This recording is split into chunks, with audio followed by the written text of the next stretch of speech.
거기에 포인트를 한번 찾아봐요. 이건 민법 정식. 포인트. 자, 민법 정식. 그 민법의 공식이라고 해서 조건과 기한을 한번 찾아봐요. 4페이지. 조건의 기한. 이걸 우리가 4페이지에 나와 있어요. 조건과 기한. 이게 다야. 이걸 자기가 어떻게 운영하느냐가 제일 중요하거든요. 자, 그러면 이제 뭐 여기 봐봐요. 그럼 50번 문제 풀 때 이제 뭐예요? 조건과 기한에 대해서 우리가 푸는데요. 자, 한번 읽어봐요. 조건과 기한 뭐예요? 자, 성립 요건이 효력 요건이. 그거부터 출발하죠. 효력 요건이죠. 효력 요건 중에서도 뭐예요? 특별 효력 요건이에요. 자, 그러면 조건과 기한은 뭐라고 그래요?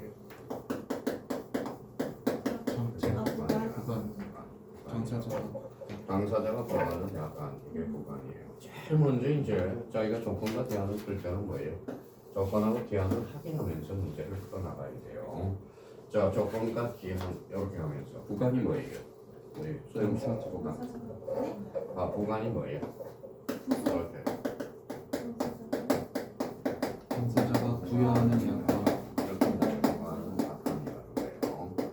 여기에서 이제 뭐예요? 구간이라는 게 이제 탄생하게 되는 겁니다. 그래서 이게 구간이라는 것도 이렇게 두고. 다시 그러면 조건과 기한은 대표적으로 뭐예요? 승인 요건, 허용 요건, 효력 요건, 확인하는 연습을 해줘야 돼요. 자, 그러면 이 조건과 기한은 나중에 뭘로 연결될까요? 바로 유정으로 연결돼요. 유정. 자, 유정은 무슨 요건이에요? 특별 허용 요건이죠. 그러면 유정은 언제 효과가 나타나요? 사망시. 그러면 유정의 조건이 붙어서 그럼 조건이 성취됐나? 기한이 붙으면 기한이 도래한 날. 요거 우리가 잡아둘 필요가 있고요. 자, 조건 그러면 대표적으로 이제 두 개가 이제 대표적이 있죠. 무슨 조건이 있어요? 정지 조건과 효력 요건 또는 해제 조건이 있죠. 그럼 정지 조건과 해제 조건의 공통점은 뭘까요? 조건이라는 거죠. 자, 그러면 정지 조건은 발생의 소멸이, 장차 발생, 해제 조건은 장차 소멸 이렇게 되죠. 그러면 정지 조건과 해제 조건은 확실히, 불확실히, 불확실한 사실에 의존케 하는 것. 이게 바로 조건이고요. 자, 그러면 조건과 기한과 관련돼서 대표적으로 조건과 기한에서 필요하지 않은 것은 뭐예요? 단독행위, 어명이, 신분행위. 이걸 우리가 꼭 한 번 지켜놓고 단독행위, 어명이, 신분행위는 조건과 지나지 않다라는 걸 기억해 둘 필요가 있어요. 근데 여기에 대해서 봐봐요. 그러면 유정은 좋아요, 안 좋아요? 좋아요. 좋아죠. 한번 읽어봐요. 유정은. 자, 상대방 없는 단독행위죠. 그래서 유죄법. 이게 작년에 2.5점짜리죠.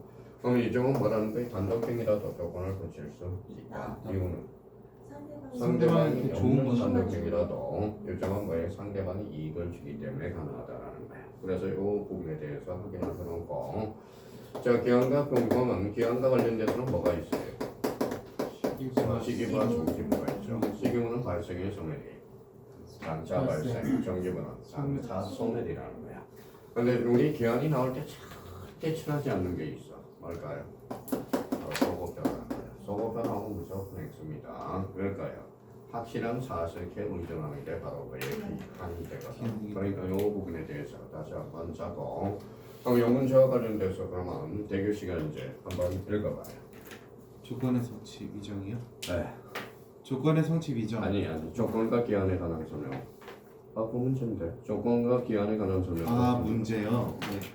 조건과 기한에 관한 설명으로 틀린 것은 다툼이 있으면 판례에 따름 1. 정지 조건부 매매 당시 이미 그 조건이 성취되었다면 이는 조건 없는 매매 계약이다.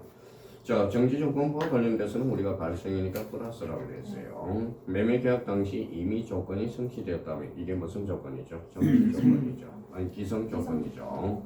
플러스 곱하기 플러스는 뭐예요? 플러스. 즉 조건 없는 매매 계약이 된다. 즉 유효가 된다. 그러면 이 문제와 관련돼서 50번 관련돼서 1번은 뭐예요? 정확하게 맞는 질문이 되죠. 그래서 문제를 보고 있어요.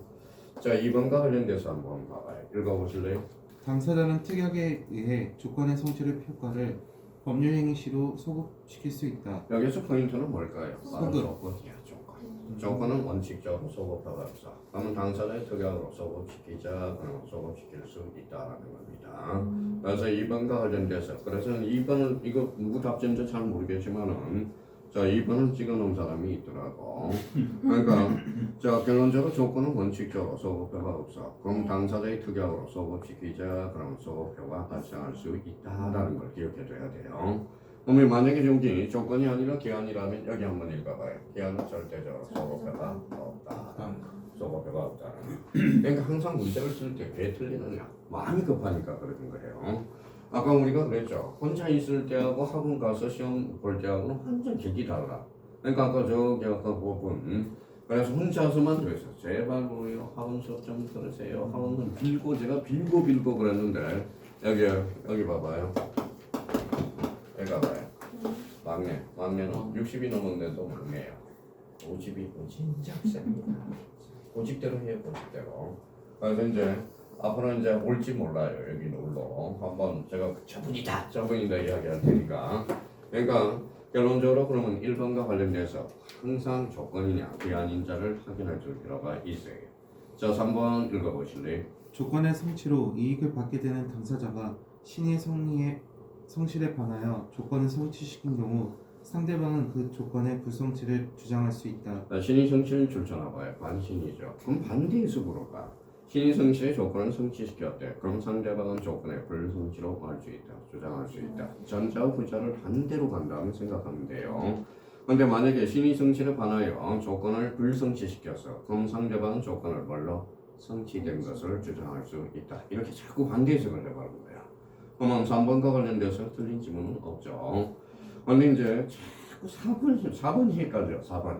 누가 자꾸 헷갈리냐? 자, 그러면 소영 씨가 헷갈리니까 소영 씨 한번 설명해봐요. 부착관계를 대가로 부동산을 증여하는 계약은 무효이다. 이거는 일단 반사회적 행위를 한 거기 때문에 무효가 맞고요. 무효야? 네. 자, 부착관계를 대가로, 부착관계의 대가로 부동산을 정의하는 계약이에요. 그럼 부착관계의 대가로 정의하는 이 정의 자체를 물어본 거거든. 정의 자체를. 그럼 정의 자체는 뭐 유효예요? 유효지. 계약 자체는 유효고. 이 질문도 그럼 그러면 전자는 유효. 그럼 틀렸고 후자는 뭐 읽어볼래요?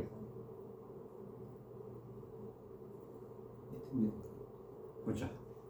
계약은 유효이지만 부착관계의 종료를 해제 조건으로 부동산을 증여하는 계약은 유효하다. 그렇죠. 그럼 무효야, 무효. 다 반대를 해석해놨어.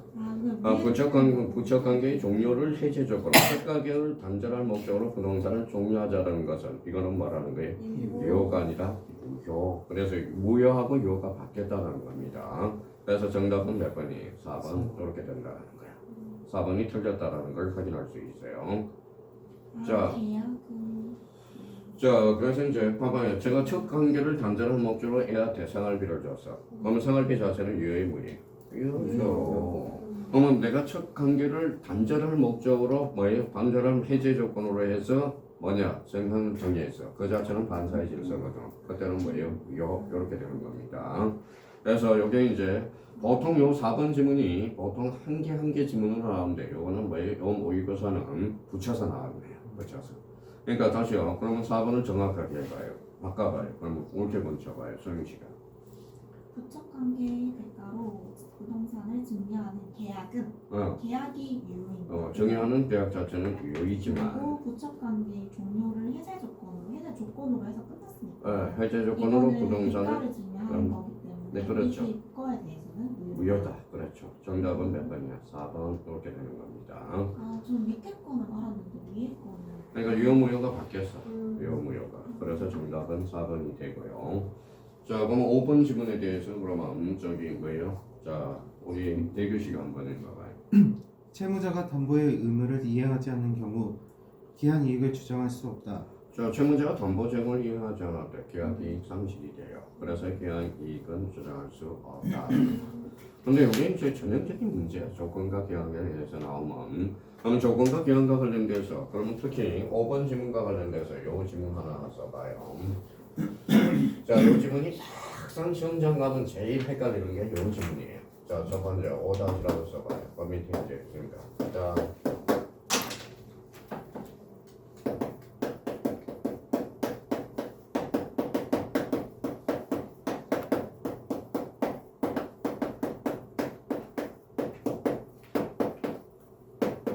어때?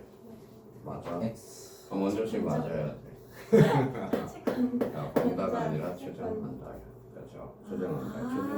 추정. 뭐뭇으로 본다가 아니라 뭐뭇으로 추정한다. 이거 조심하셔야 됩니다. 그래서 여기 이제 그러면 여기 아니라 뭐 이익으로 만다. 추정한다. 그러니까 여기만 또 신경을 쓰다 보니까 또 이렇게 또 바꿔식이에요. 자 봐봐요. 또 다시.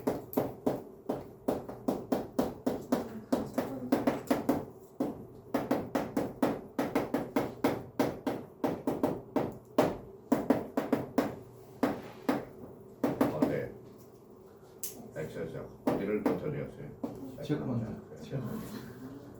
그러니까 이게 자꾸 이렇게 말장난을 친다는 거야. 그러면 가장 기본적으로 그러면 저수 다시와 관련돼서 저수 다시와 관련돼서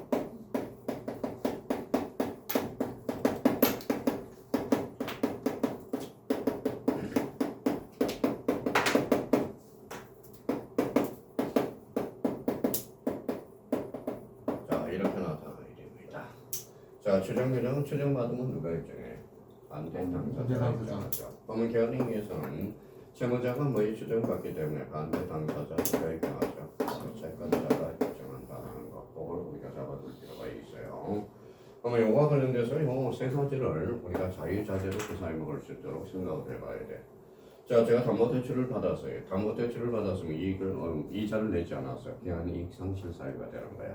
그래서 그 부분에 대해서 그러면 계약이익은 채무자의 이익으로 추정한다. 다시 이 부분에 대해서 다시 한번 확인하고요.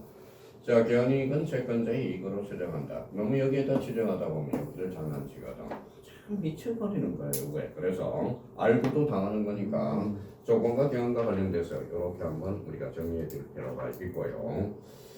자, 또 하나 우리가 이제 그 밑에 이제 이걸 우리가 잡아줄 거. 자, 봅시다.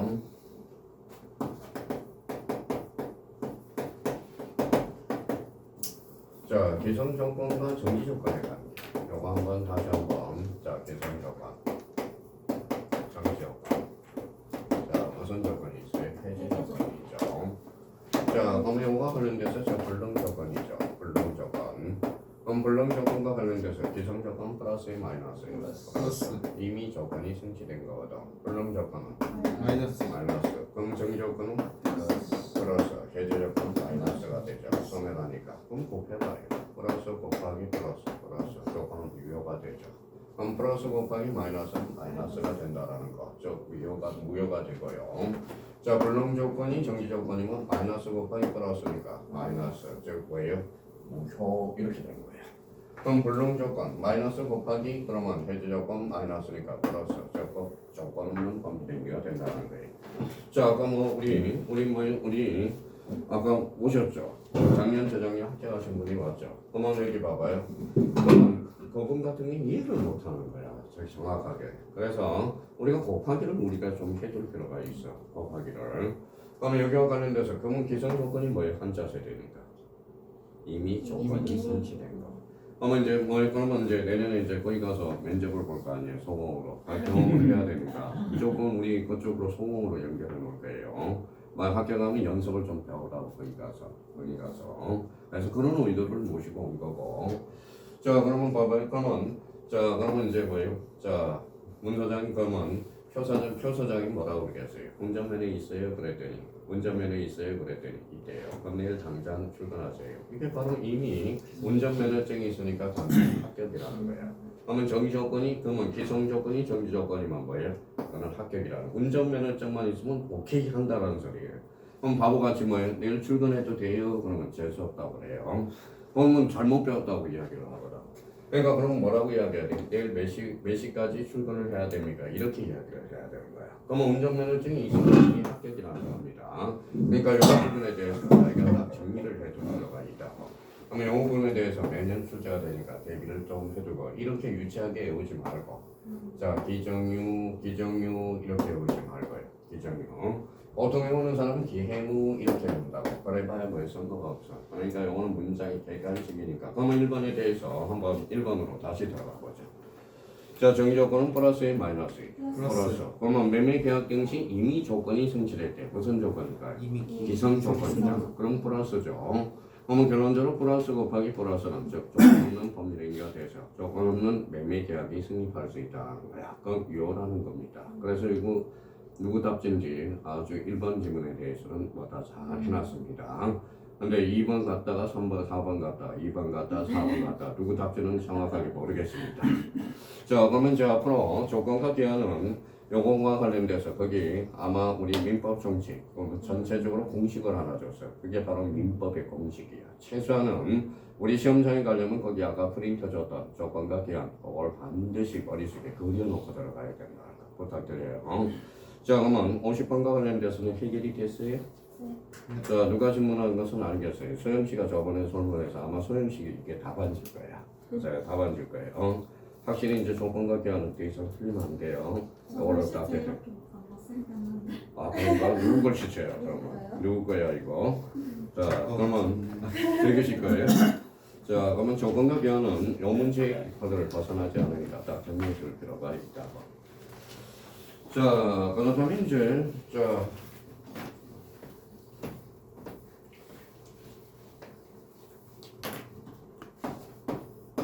자, 다음 문제는 뭐예요?